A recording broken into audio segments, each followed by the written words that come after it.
नमस्कार दोस्तों, मेरा नाम है आशीष राठौर। आज बात करूंगा भारतीय रेलवे में अप्रूव हुए दो बड़े मल्टी ट्रैकिंग प्रोजेक्ट के बारे में। इनका क्या योगदान रहने वाला है ट्रेनों की गति बढ़ाने में और मालगाड़ियों के लिए कंजेशन फ्री वे देने में कितना इसका योगदान रहेगा, इसके बारे में आपको मैप में बताऊंगा।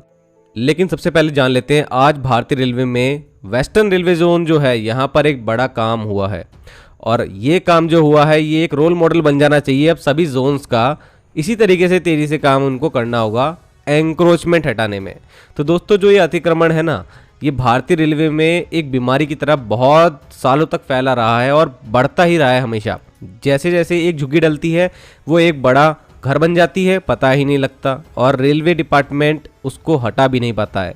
केस चले जाता है कोर्ट में और लंबे समय तक केस चलता ही रहता है और धीरे धीरे ये एंक्रोचमेंट बढ़ता गया और हमारे देश में भारतीय रेलवे की एक ऐसी छवि बन गई कि विंडो पर बैठने से लोग डरने लगे। जैसे ही इस तरीके के एरिया से ट्रेन गुजरने लगी, लोग अंदर ट्रेन में ये बोलते थे कि विंडो से हट जाओ या विंडो बंद कर दो कि यहाँ से पत्थरबाजी होगी, यहाँ पर आप लोगों को खतरा है, चोरी चकारी हो सकती है। तो ये सब जो चीज़ें हैं दोस्तों इसलिए भी बढ़ी हैं क्योंकि जो लैंड पर अतिक्रमण हुआ है बहुत बड़े स्तर पर हुआ है। तो आज वेस्टर्न रेलवे ने बॉम्बे हाई कोर्ट के आदेशानुसार एक बड़ा काम बांद्रा स्टेशन पर करा और एक मेगा ड्राइव शुरू करी एंक्रोचमेंट हटाने की, जो कि इलीगल है।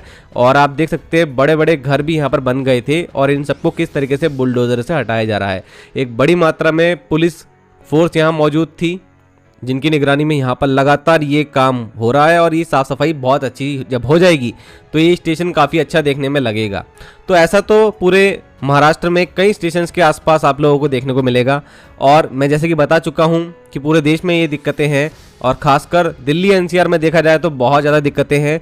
यहाँ पर कुछ ऐसे एरिया पूरी तरीके से आइडेंटिफाई करना आसान हो चुका है कि यहाँ पर ट्रेन एंटर करेगी तो कहीं ना कहीं आप लोगों को अपने सामान का ध्यान रखना ज़रूरी है, क्योंकि आसपास रह रहे इलीगल लोग जो हैं यही चोरी चकारी का काम करते हैं और गलत काम भी यही करते हैं, पत्थरबाजी का काम भी यही करते हैं। वंदे भारत के ऊपर भी पत्थरबाजी काफ़ी जगहों पर दिल्ली एनसीआर में होती रही है। वो सब एरिया के नाम आई होप कि सब जानते ही हैं जो भी वीडियो देख रहे हैं दिल्ली से।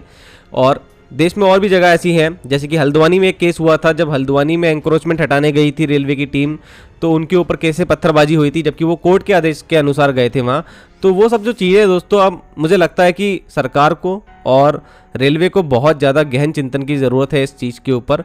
कैसे फैसले ऐसे लिए जाए कि जो ये मामला है लैंड को लेकर के ये फास्ट ट्रैक कोर्ट में जाए, एक अलग कोर्ट की व्यवस्था की जाए जिसमें जल्द से जल्द इन मामलों का जो है वो निपटारा हो सके और रेलवे को अपनी जमीन वापस मिल सके इन लोगों से।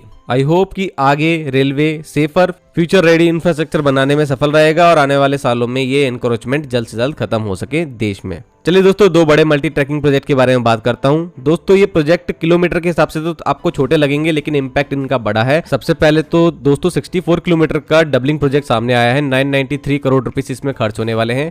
अरक्कोनम से चेंगालपट्टू, जो कि Chennai suburban circular railway network का एक बहुत ही अहम पार्ट है, इसकी डबलिंग होने जा रही है। ये अभी तक सिंगल था और ये काफी बड़ा हिस्सा है, इसको डबल होना जरूरी था और आगे मल्टी ट्रैक भी इसको होना चाहिए।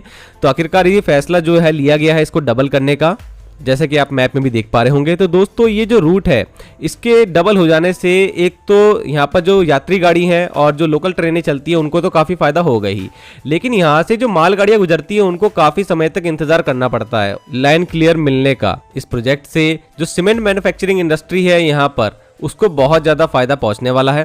साथ में ही जो कांचीपुरम है, कांचीपुरम के पास में जो पारंदूर एयरपोर्ट बनने का प्रोजेक्ट आया है, इसको भी आगे चल करके इसका लाभ मिलेगा। तो इस प्रकार से ये डबलिंग प्रोजेक्ट है। अब बात करते हैं दोस्तों बंगाल और दिल्ली के बीच में जो हाई डेंसिटी कॉरिडोर है उसके ऊपर एक छोटा सा रेलवे प्रोजेक्ट जो है वो आया है ट्रिपलिंग का।